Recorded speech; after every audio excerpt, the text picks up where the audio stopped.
अपनी गलती की माफ़ी मांगना, किसी को बुरी खबर देना, दूसरों को बदलने के लिए कहना, कभी कोई रिश्ता ख़त्म करना। इन सब सिचुएशंस में सबसे ज़रूरी है बातचीत यानी कॉन्वर्सेशन।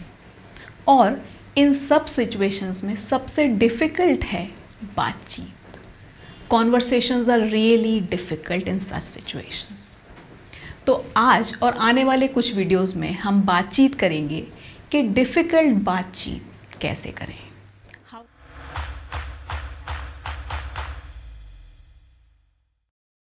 नमस्कार, मैं हूँ Swati Tiwari and welcome to my mission holistic empowerment for real success and lasting happiness. Mission का हिस्सा बनने के लिए चैनल को सब्सक्राइब करें और बेल बटन हिट करें। आज शुरू करते हैं मेरे एक लर्निंग एक्सपीरियंस से। कई साल पहले जब मैं कॉलेज में जॉब करती थी, I had a work friend there. हमारे अच्छे टर्म्स थे, हम हर चीज़ के बारे में बात करते थे, काम के बारे में, घर के बारे में, आइडियोलॉजीज़, रिलीजन, पॉलिटिक्स, एवरीथिंग। एक दिन ऐसे ही किसी हीटेड डिस्कशन में जब मुझे लगा कि मैं थोड़ा कॉर्नर हो रही हूँ और अब ये डिस्कशन से ज़्यादा आर्ग्यूमेंट बनता जा रहा है, तब मैंने इंटरप्ट किया और अपने बहुत ही यूजुअल अंदाज में कहा, छोड़ो यार फालतू की बातें, क्या फ़र्क पड़ता है, वैसे भी हमारे मानने या ना मानने से क्या होगा, कुछ बदलेगा तो है नहीं। अब क्या था, जैसे मैंने कोई बटन दबा दिया हो। शी स्टार्टेड, क्या मतलब है फालतू की बातें, तुम्हें ऐसा क्यों लगता है कि तुम्हें सब पता है, तुम बहुत स्मार्ट हो, I thought you understand me and that it hurts, I am hurt. मुझे भी बहुत बुरा लगा, मैं सबसे बहुत परेशान हुई। अब मैंने अपने कॉमन फ्रेंड्स, कोवर्कर्स से इस वाक्य के बारे में डिस्कस करना शुरू किया कि ये तो मेरा स्टाइल है, मैं ऐसी ही हूँ और इसमें क्या गलत है, मुझे कोई फ़र्क नहीं पड़ता कोई क्या सोचता है। ऑफ कोर्स उन सभी लोगों ने नमक मिर्च के साथ खूब मज़े लिए, लेकिन एक दिन परेशान होकर another friend of mine told me कि अगर तुम्हें फ़र्क नहीं पड़ता तो तुम ये स्टोरी इतनी बार क्यों सुना रही हो। Knock knock.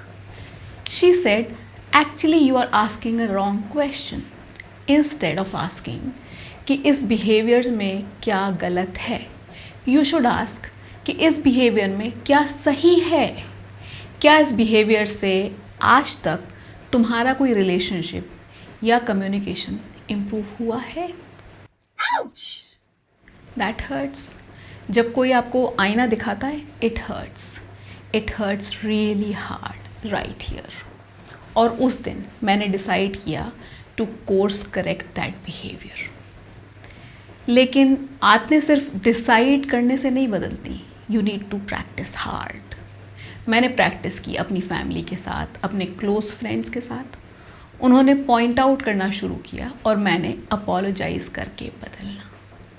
And this journey towards better me is still on, क्योंकि ये कोर्स करेक्शन के बारे में है, परफेक्शन के बारे में नहीं। अपनी गलती की माफ़ी मांगना, किसी को बुरी खबर देना, दूसरों को बदलने के लिए कहना, कभी कोई रिश्ता ख़त्म करना। इन सब सिचुएशंस में सबसे ज़रूरी है बातचीत यानी कॉन्वर्सेशन। और इन सब सिचुएशंस में सबसे डिफ़िकल्ट है बातचीत। Conversations are really difficult in such situations. तो आज और आने वाले कुछ वीडियोस में हम बातचीत करेंगे कि डिफ़िकल्ट बातचीत कैसे करें, how to start, how to engage in and how to navigate through difficult conversations. Conversations difficult होते हैं कॉन्फ्लिक्ट के कारण। कॉन्फ्लिक्ट मतलब टकराव कभी विचारों का, कभी वैल्यूज़ का, conflict of interest, conflict of information, conflict of relationships, conflict of power और न जाने क्या क्या।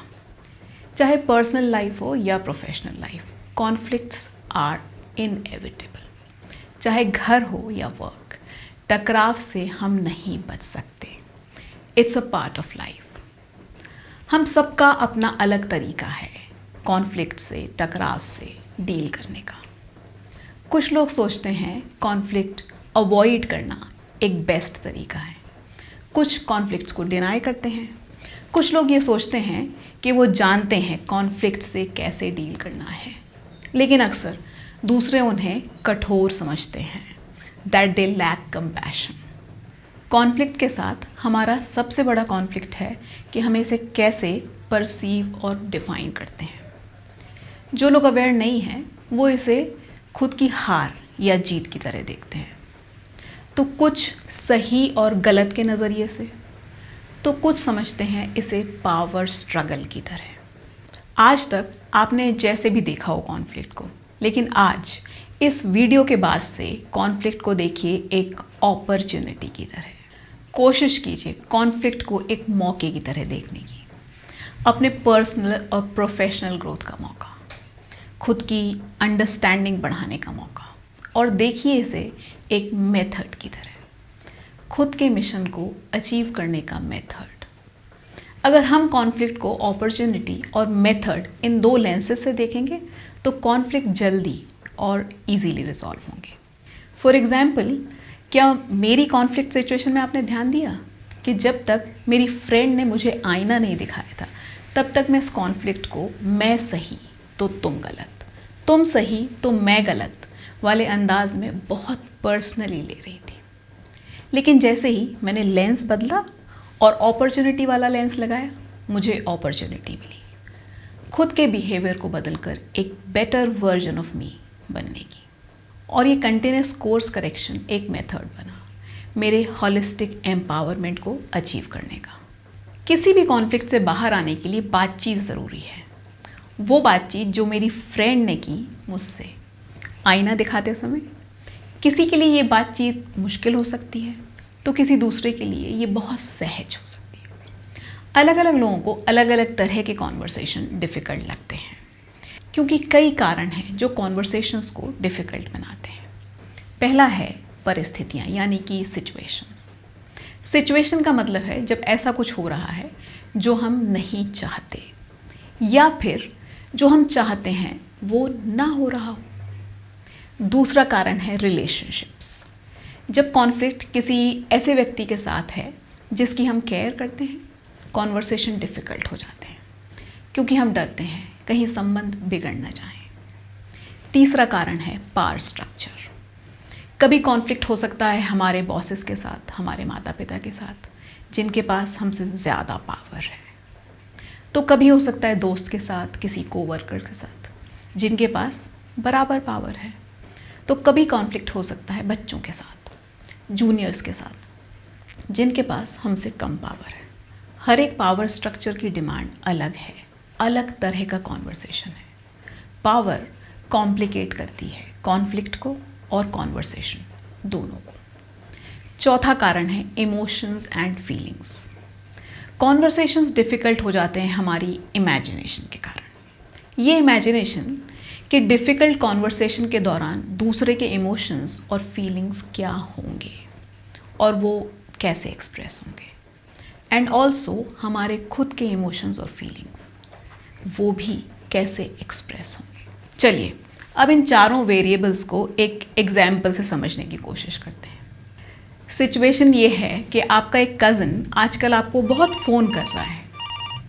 पिछली बार जब आप इस कज़न से मिले थे, आपकी जब मुलाकात हुई थी, आपने रियलाइज़ किया उसने एक MLM स्कीम ज्वाइन की है and he wants you to join as well.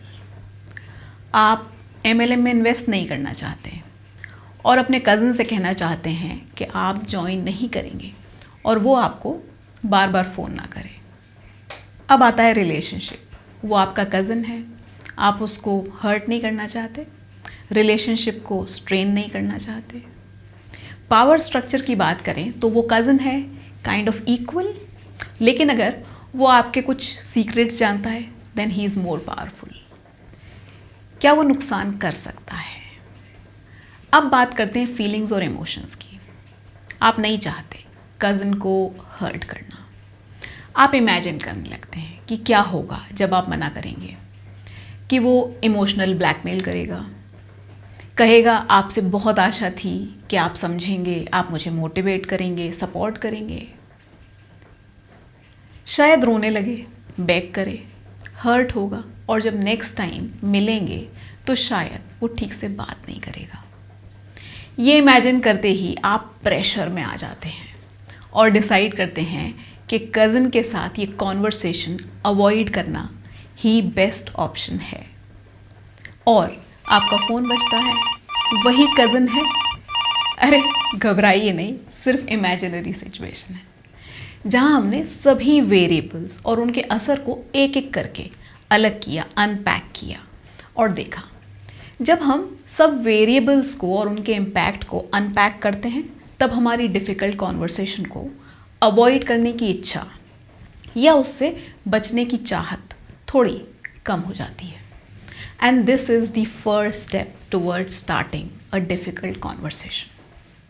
अब आप प्रैक्टिस कीजिए, आइडेंटिफाई कीजिए अपनी लाइफ में एक difficult conversation and describe the situation कि ऐसा क्या हो रहा है जो आप नहीं चाहते, या फिर ऐसा कुछ जो आप चाहते हैं लेकिन हो नहीं रहा है। अब डिफाइन कीजिए relationship. On a scale of 1 to 10 identify कीजिए कि आपकी रिलेशनशिप के लिए ये कितना रिस्की है। इस कॉन्वर्सेशन का पावर स्ट्रक्चर क्या है, कैसा है? सामने वाला आपसे ज़्यादा पावरफुल है, कम ताकतवर है, या फिर आपकी और उसकी पावर सेम है, आप सेम लेवल पर। अब इमेजिन कीजिए कि आपकी और दूसरे की क्या फीलिंग्स और क्या इमोशंस सरफेस हो सकते हैं इस कॉन्वर्सेशन के दौरान, और वो कैसे सरफेस होंगे। ऐसा करने से आपको नेक्स्ट स्टेप लेने के लिए क्लैरिटी मिलेगी, और क्लैरिटी से डेफिनेटली मिलेगा आपको करेज। आज के लिए बस इतना ही। वीडियो अच्छा लगा हो तो लाइक कीजिए, अपने डिफ़िकल्ट कॉन्वर्सेशंस की प्रैक्टिस कीजिए और अपने आंसर्स मुझसे शेयर कीजिए। कमेंट सेक्शन में कुछ और कन्फ्यूजन हो तो वो पूछिए, वीडियो के बारे में कोई और फीडबैक हो तो वो भी बताइए। अगर अब तक नहीं किया है तो चैनल को सब्सक्राइब कीजिए और हर नए वीडियो के नोटिफिकेशन के लिए बेल बटन को हिट कीजिए। Get empowered and stay happy.